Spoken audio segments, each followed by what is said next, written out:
Hello friends, welcome to centre study. और इस video में हम डिस्कस करेंगे अपना सीटेट पेपर 1, जिसमें इस वीडियो में हम उर्दू लैंग्वेज 2 की बात करेंगे। तो आइए शुरू करते हैं। सबसे पहले एक पैसेज गिवन होगा और ये पेपर 20 दिसंबर 2021 को हुआ था। तो आइए स्टार्ट करते हैं। तो एक पैसेज दिया हुआ है, ये पैसेज थोड़ा सा मैं आपके लिए जल्दी जल्दी से रीड कर देता हूँ। मुश्ताक अली अभी 19 साल ही के थे कि पहली बार उनको टेस्ट मैच खेलने के लिए चुन लिया गया। 1936 में हिंदुस्तान की टीम इंग्लिस्तान का दौरा करने वाली थी। उस टीम में वो भी शामिल थे। मुश्ताक अली ने इंग्लिस्तान में जो खेल पेश किया वो हिंदुस्तानी क्रिकेट की तारीख का एक सुनहरा बाब है। यहाँ के लॉर्ड मैदान में पहली बार खेलते हुए उन्होंने सेंचुरी बनाकर सबको हैरत ज़दा कर दिया। इस तरह मुश्ताक अली हिंदुस्तान से बाहर टेस्ट मैच में सेंचुरी बनाने वाले पहले हिंदुस्तानी खिलाड़ी बन गए। इस टेस्ट मैच में मुश्ताक अली और विजय मर्चेंट ने मिलकर 192 रन बनाए। मुश्ताक अली 112 रन बनाकर आउट हुए। उनका खेल देखकर एक अखबार ने लिखा था कि हिंदुस्तान में एक जादूगर बल्लेबाज पैदा हुआ है। एक मरतबा मुश्ताक अली ने एक बहुत मुश्किल लेकिन मशकूक कैच पकड़ा। अंपायर ने बल्लेबाज का आउट करार दे दिया, लेकिन मुश्ताक अली के दिल ने यह गवारा ना किया कि एक बल्लेबाज को इस तरह आउट किया जाए। वो अंपायर के पास गए और कहा कि मेरे पकड़ने से पहले गेंद ज़मीन में छू चुकी थी, इसलिए कैच नहीं हुआ। अंपायरों और अंग्रेज़ों ने मुश्ताक अली की ईमानदारी और खेल के जज्बे की बहुत तारीफ़ की। इस वाक़ये ने हिंदुस्तानी टीम के वक़ार में इजाफ़ा हुआ। दोस्तों, ये एक पैसेज था। अब ये पैसेज के बाद आपको इसमें क्वेश्चन गिवन है, मुश्ताक अली ने किस खिलाड़ी के साथ 192 रन बनाए थे।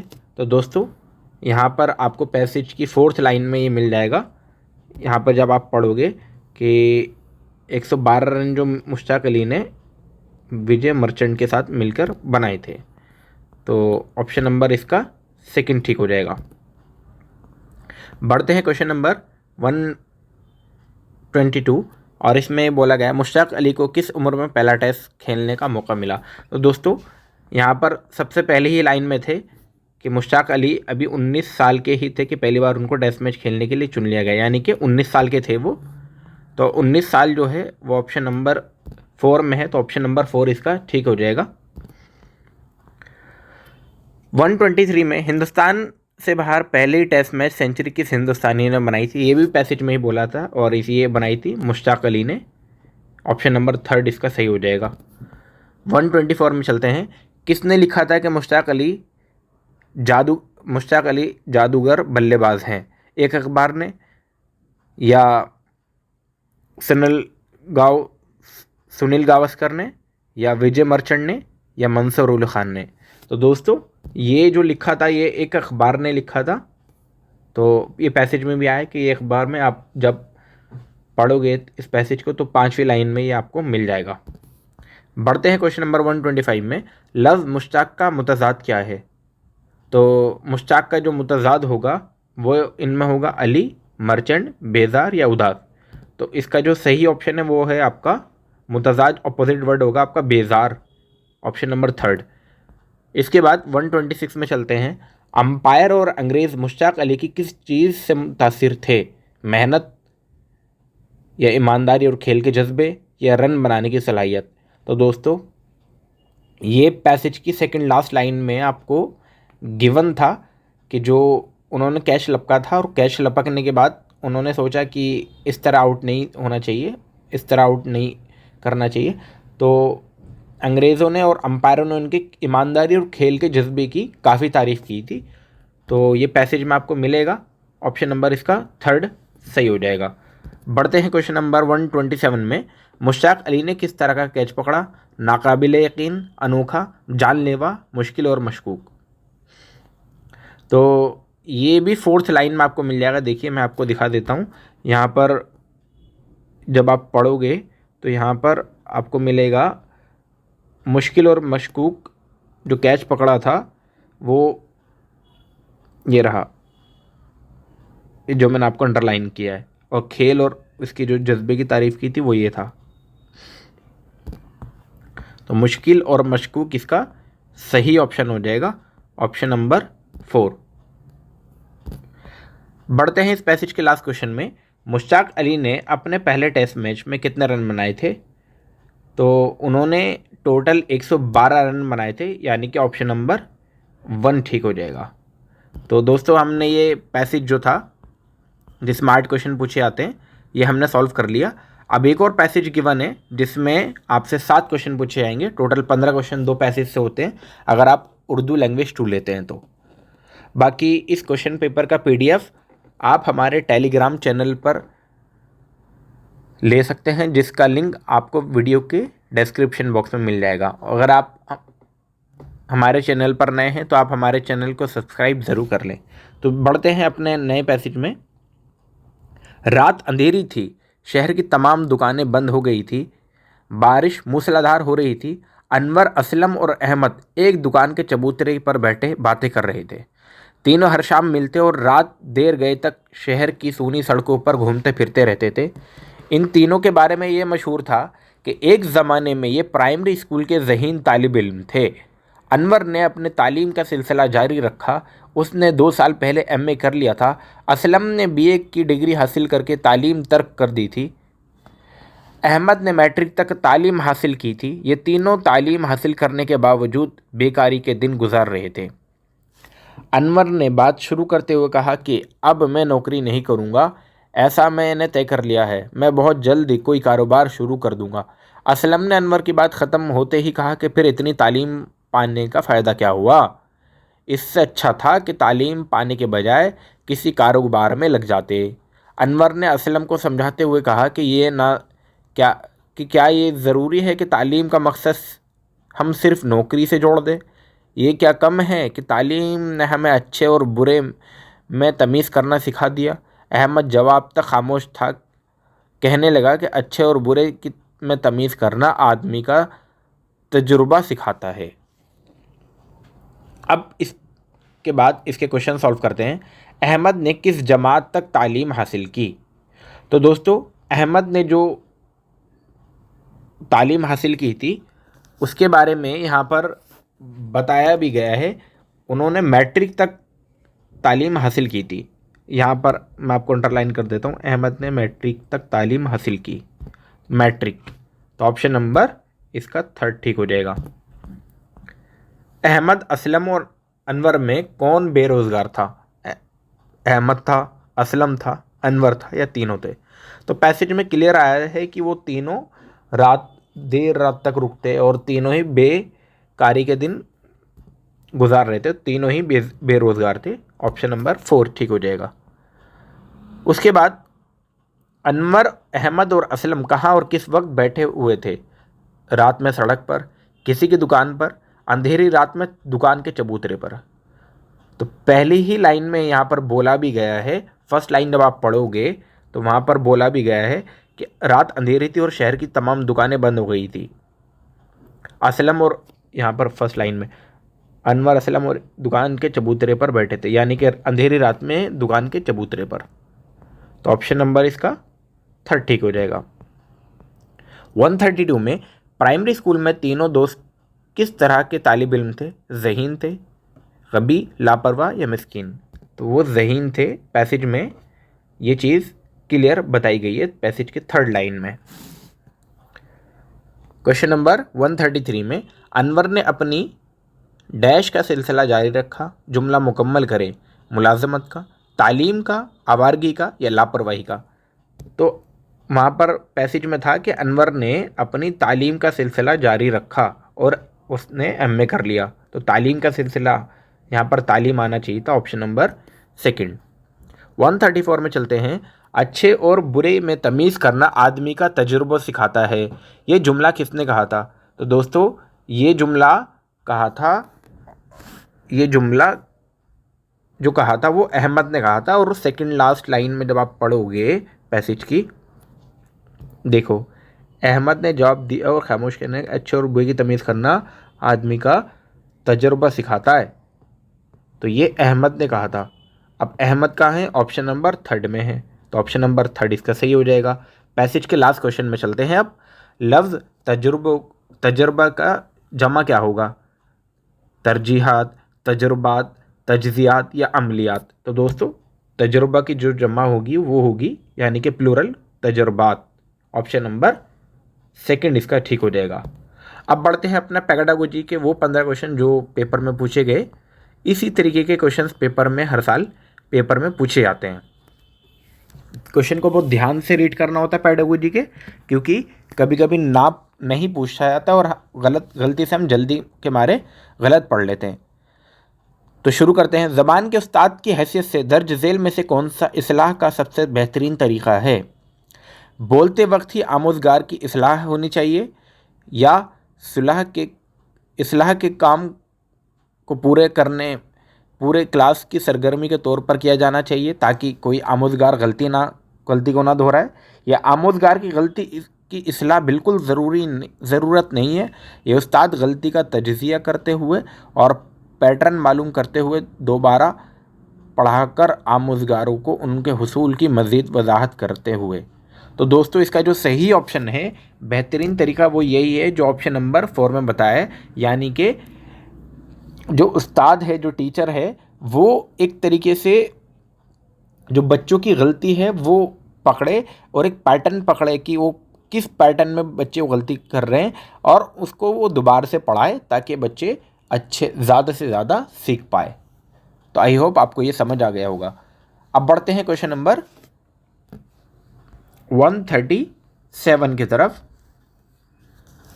समाई लिसानियात या ऑडियोलिंग्विज्म का ज़्यादातर इन्हिसार डैश पर होता है। अब है क्या है, इसके अंदर क्या बोला गया है?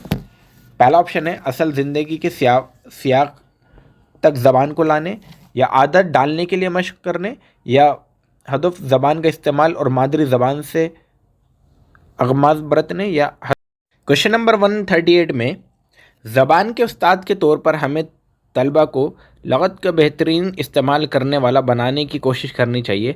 दर्ज झेल में से कौन लगत के इस्तेमाल को फ़रोग़ देने के हवाले से सही नहीं है? दोस्तों यहाँ पर सही नहीं पूछा गया है। बयान को मालूम करना, सियाक के लिए मौजू का मानी का इंतखाब, या लफ्ज़ के हिज्जे का तरीका, या हर नए लफ्ज़ के लिए उस्ताद से रुजू करना। दोस्तों यहाँ पर जो बात की गई है वो ये बात की गई है कि डिक्शनरी का जो यूज़ किया जा रहा है वो बच्चों को कैसे सिखाया जाए। तो हर बारी जो भी नया वर्ड आए वो हर बारी टीचर से पूछना या बच्चों से मालूम करना, ये इसमें सही नहीं होगा। ऑप्शन नंबर इसका 4 गलत हो जाएगा, और जो गलत था वही पूछा भी गया था। तो आई होप आप समझ गए होंगे। Reaching the teacher for every new word, हर नए वर्ड के लिए बच्चों टीचर के पास नहीं जाए, तो डिक्शनरी का मीनिंग ही ख़त्म हो जाएगा अगर हर मीनिंग के लिए जो बच्चा है वो टीचर के पास जाए। डिक्शनरी का यूज़ बच्चों को आना चाहिए। 139 में चलते हैं। मुस्तनद समात की सबसे बेहतरीन मिसाल क्या है? आवाज़ बुलंद पढ़ना, कहानी सुनाना, रेडियो नशरियात, या गाना गाना। तो दोस्तों इसका जो सही ऑप्शन है वो ऑप्शन नंबर 3 है, रेडियो नशरियात। इसका मतलब क्या है कि ऑथेंटिक सोर्स आपका क्या होगा? रेडियो, क्योंकि रेडियो पर ऑथेंटिक सोर्स ही होता है जो सबको बताया जाता है। बाकी कोई आवाज़ बुलंद करके पढ़ रहा है तो उसमें कोई ऑथेंटिक सोर्स नहीं होगा। कहानी में ऑथेंटिक सोर्स नहीं हो सकता, गाने में तो हो भी सकता है, नहीं भी हो सकता है। तो जिसमें ऑथेंटिक सोर्स होगा वो आपका रेडियो ही होगा। रेडियो ब्रॉडकास्ट इसका सही ऑप्शन, यानी कि रेडियो नशरियात। अब बढ़ते हैं क्वेश्चन नंबर 140 में। ज़बान की उस्ताद की हैसियत से हमें क़वाइद का डैश इल्म होना चाहिए, ज़मनी और गैर ज़मनी, वाज़े, ज़मनी और वाज़े, और या वसी। तो दोस्तों इसका जो सही ऑप्शन है वो ऑप्शन नंबर हो जाएगा 3, यानी कि ज़मनी और वाज़े। इंग्लिश में कहेंगे इसको both implicit and explicit. Implicit and explicit. तो ये चीज़ भी आप याद रखेंगे। 141 में चलते हैं। तशख़ीसी जांच की कामयाबी मुनहसर होती है, यानी कि डिपेंड किसके ऊपर करती है? तदरीस आमोजिश के वक्त और वक्फे पर, कवायद के उसूलों पर, तशख़ीसी तदरीस और मवाद पर, या आमोजिश के खला के सबब को निशान जद करने पर। तो दोस्तों इसका जो सही ऑप्शन है वो ऑप्शन नंबर आपका बिल्कुल जो लास्ट में है, ऑप्शन नंबर 4 ही इसका सही हो जाएगा। Identify the cause of learning gap, यानी कि जो लर्निंग गैप हो रहे हैं, जो आमोजिश में जो गैप आ रहे हैं, जो खला आ रही है, उनको आइडेंटिफाई करना, यानी कि उनको निशानजद करना, पहचानना। तो यही इसका तशख़ीसी जांच की कामयाबी डिपेंड करती है कि लर्निंग गैप्स को हम लगातार ढूंढते रहे, बच्चों में क्या गैप आ रहे हैं या क्या वो समझ नहीं पा रहे, जिससे हम ज़्यादा से ज़्यादा उनको सही कर पाए, उनको बता पाए। अब बढ़ते हैं क्वेश्चन नंबर 142 की तरफ। एक बच्चा ज़बान के क्लासरूम में अपनी पहली ज़बान सीखने के दौरान अक्सर परेशानियों का सामना करता है, क्योंकि यानी कि फ़र्स्ट लैंग्वेज जो बच्चा मादरी ज़बान है उसके अंदर सीखने में ज़्यादा बच्चे को कठिनाई हो रही है। क्यों हो रही है? पहला ऑप्शन है स्कूल में ज़बान की आमोज़ी दिलचस्प नहीं है, तो ये तो गलत है। दूसरा है घर की ज़बान के मुकाबले स्कूल की ज़बान ज़्यादा रिवायती होती है। तो दोस्तों ये बिल्कुल सही है, यानी कि रिवायती जो घर की ज़बान के मुकाबले जो स्कूल की ज़बान होती है वो रिवायती का मतलब यहाँ पर फॉर्मल है। तो ज़्यादा फॉर्मल वे में जो पढ़ाई जाती है वो स्कूल में पढ़ाया जाता है, जबकि घर में बच्चा फॉर्मल वे में नहीं सीखता है, इसलिए उसको सीखने में ज़्यादा दुश्वारियाँ हो रही है, परेशानी हो रही है। बढ़ते हैं क्वेश्चन नंबर 143 में। अब कहानी सुनाने से बच्चों को मदद मिलती है सलीके से बैठने में, क्लासरूम में तवज्जो मरकूज़ करने में, क्लास के माहौल से लुत्फ़ अंदोज़ होने में, या तख़य्युल के फ़रोग़ में। तो दोस्तों कहानी जो सुनाई जाती है बच्चों को इसलिए सुनाई जाती है इस क्लासरूम में ताकि बच्चा तख़य्युल को फ़रोग़ दे सके, यानी कि ऑप्शन नंबर इसका सबसे पहले तो 4 ठीक हो जाएगा। यानी वो अपने जो इमेजिनेशन पावर है, तख़य्युल जो है, इमेजिनेशन पावर को ज़्यादा से ज़्यादा डेवलप कर पाए, जिससे वो ज़्यादा थिंकिंग कर पाए और ज़्यादा क्रिएटिव वो बन जाए। इसलिए हम क्लास में कहानियाँ सुनाते हैं छोटे बच्चों को। अब बढ़ते हैं क्वेश्चन नंबर 144 में। तालिब इल्म की लिखने की महारत की जांच का सबसे बेहतरीन तरीका दर्ज झेल में से कौन है? दरसी किताब के सबक पर मुबनी सवालों के जवाब देना, इमला, अपने तजुर्बात लिखना, या चौथा ऑप्शन है खुश खत लिखना, इस तरीके का। तो दोस्तों जो इल्म सीखने की जो सबसे महारत की जांच का सबसे बेहतरीन तरीका यह है कि बच्चा जो है अपने एक्सपीरियंस को शेयर करे, अपने एक्सपीरियंस को राइटिंग करे, यानी कि ऑप्शन नंबर इसका 4 ठीक हो जाएगा, अपने तजुर्बात बच्चा लिखे। तो आई होप आपको ये समझ आ गया होगा। अब बढ़ते हैं क्वेश्चन नंबर 144 के बाद 145 में। अब 145 क्वेश्चन में कहा गया है पहले अलहदा तस्वीरी वजाहत से उसूलों को पेश करना और फिर मश्क के ज़रिए उसूलों की तरतीब और तज़यीन है। सियाक में क़वाइद की ख़ुसूसियत, सियाक में क़वाइद की तहदीद, इस्तक़राई अंदाज़ नज़र की ख़ुसूसियत, या इस्तख़राजी अंदाज़ नज़र की ख़ुसूसियत। तो दोस्तों इसका जो सही ऑप्शन होगा वो ऑप्शन नंबर 3 हो जाएगा, इस्तक़राई अंदाज़ नज़र की ख़ुसूसियत, यानी कि जिसे हम इंग्लिश में कहते हैं मेरिट ऑफ डिडक्टिव अप्रोच। इसे इंग्लिश में कहेंगे हम merit of deductive approach, merit of deductive approach. अब दोस्तों यहाँ पर डिडक्टिव जो वर्ड आया है इससे मैं आपको 3 चीज़ें सिखाऊंगा। डिडक्टिव में होता क्या है, पहले रूल देते हैं और फिर प्रैक्टिस के ज़रिए उसे समझा देते हैं, यानी कि एग्जाम्पल के ज़रिए किसी भी चीज़ को समझा देते हैं। अब यहाँ पर आपको बहुत इम्पॉर्टेंट चीज़ ये नोट करनी है अपनी कॉपी में कि जो डिडक्टिव मेथड जो है या डिडक्टिव अप्रोच जो है वो रूल से एग्जाम्पल की तरफ जाती है, यानी कि वो जाएगी आपका रूल टू एग्जाम्पल। पहले रूल आएगा और बच्चों को फिर बाद में एग्जाम्पल सिखाया जाएगा। पहला चीज़ ये हो गई। दूसरी चीज़ आपकी कि अननोन टू नोन जाती है, यानी कि कोई चीज़ जो नहीं जानता है बच्चा उससे जानने वाली चीज़ की तरफ उसको लेके जाया जाएगा। और चौथी और आखिरी चीज़ ये है, तीसरी और आखिरी चीज़ ये है कि बच्चे को कॉम्प्लेक्स टू सिंपल की तरफ ले जाया जाता है। कॉम्प्लेक्स टू सिंपल, यानी कि पहले हार्ड चीज़ कराई जाती है और बाद में सिंपल चीज़ कराई जाती है। तो ये डिडक्टिव में होता है।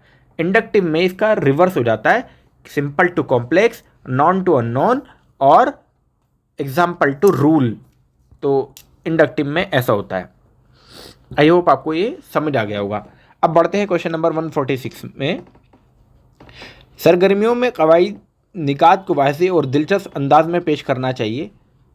अब क्यों करना चाहिए? ऑप्शन है आपके सामने। आमोजगारों को करने और फिर कलियों की अंदरून का हिस्सा बनाने में मदद करने के लिए, कलियों को याद करने में आमोजगार की मदद करने के लिए, करने या ना करने की आज़ादी का एहसास दिलाने में आमोजगारों की मदद करने के लिए, या अपने काम की निगरानी में आमोजगारों की मदद करने के लिए। तो दोस्तों इसका जो 146 का जो सही ऑप्शन है वो ऑप्शन नंबर आपका 1 हो जाएगा, यानी कि help learner to do them and internalise the structure. अब बढ़ते हैं क्वेश्चन नंबर 147 की तरफ। अदब में मानी के हैं या हैं डैश। तो इस फिल इन द ब्लैंक्स को भरना है। सिर्फ एक सतह, दो सतह, तीन सतह या मुख्तलिफ सतह। तो दोस्तों अदब में मानी की मुख्तलिफ सतह होती है, यानी कि मल्टीपल, हम इसको कहेंगे मल्टीपल लेवल होते हैं। अब लिटरेचर जो है, अदब जो है एक ऑथेंटिक सोर्स होता है जिसको बच्चों को सिखाया जाता है, ताकि जिसको बच्चों को पढ़ाया जाता है, तो उसको हम ऑथेंटिक सोर्स के तौर पे मानते हैं, या ऑथेंटिक सोर्स ही हम उसे कहते हैं। तो मल्टीपल लेवल यानी कि मुख्तलिफ सतह होती है। अब 148 में चलते हैं। ज़बान के अमली पहलू ज़बान की आमोजिश के डैश के साथ शरत इख्तियार करते हैं। तरसीली अंदाज़ नज़र, साख्तियाती अंदाज़ नज़र, या तामीरी अंदाज़ नज़र, या रिवायती अंदाज़ नज़र। तो दोस्तों इसका जो सही ऑप्शन है वो ऑप्शन नंबर इसका 1 ही ठीक हो जाएगा, तरसीली अंदाज़ नज़र, जिसको हम कहेंगे communicative approach. Communicative approach English में कहेंगे तरसीली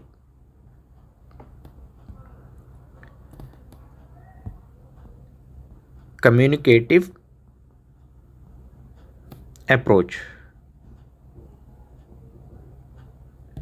बढ़ते हैं हम इस वीडियो के सेकंड लास्ट क्वेश्चन की तरफ। क्वेश्चन नंबर 149 में ज़बान की क्लास में अदबी मतन का इस्तेमाल डैश की तदरीस और आमोजिश के लिए किया जा सकता है।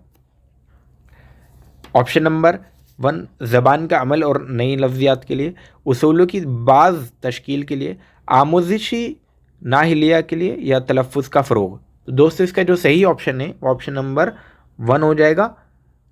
इंग्लिश में कहेंगे language function and new vocabulary के लिए, ज़बान का अमल और नई लफ्ज़ियात के लिए हम यूज़ करते हैं। बढ़ते हैं अपने इस वीडियो के लास्ट क्वेश्चन की तरफ। क़वाइद की तदरीस के बारे में दर्ज झेल में से कौन दुरुस्त है? यहाँ पर पूछा गया है कौन सही है, दुरुस्त। तो बहुत ध्यान से पढ़ना है। उस्ताद को ख़ुद क़वाइद के बारे में अपनी मालूमात में इजाफ़ा करना चाहिए, क़वाइद के साथ अलहदा बर्ताव करना चाहिए, या क़वाइद को सियाक़ में बरतना चाहिए, या आखिरी ऑप्शन है असातिज़ा को ज़िंदगी के हर शोबे में क़वाइद को लाजिम समझना चाहिए। तो दोस्तों इसका जो सही ऑप्शन है वो ऑप्शन नंबर 3 हो जाएगा, यानी कि क़वाइद को सियाक़ में बरतना चाहिए। इंग्लिश में कहेंगे grammar is to be treated in all the in context. अच्छा, ग्रामर जो होता है, कवायद जो होता है, वो एक बैकबोन की तरह, रीढ़ की हड्डी की तरह लैंग्वेज में माना जाता है, ये आपको पता होगा। तो दोस्तों ये थे हमारे टोटल 30 क्वेश्चन जो हमने इस वीडियो में कवर किए। अगर आप हमारे चैनल पर नए हैं तो आप हमारे चैनल को सब्सक्राइब ज़रूर करें, और इस वीडियो का इसका जो पीडीएफ है आपको हमारे टेलीग्राम पर मिल जाएगा, जिसका लिंक भी आपको हमारे डिस्क्रिप्शन बॉक्स में मिल जाएगा। अगर आपको वीडियो पसंद आई हो तो लाइक ज़रूर करें और अपने दोस्तों में शेयर करना ना भूलें।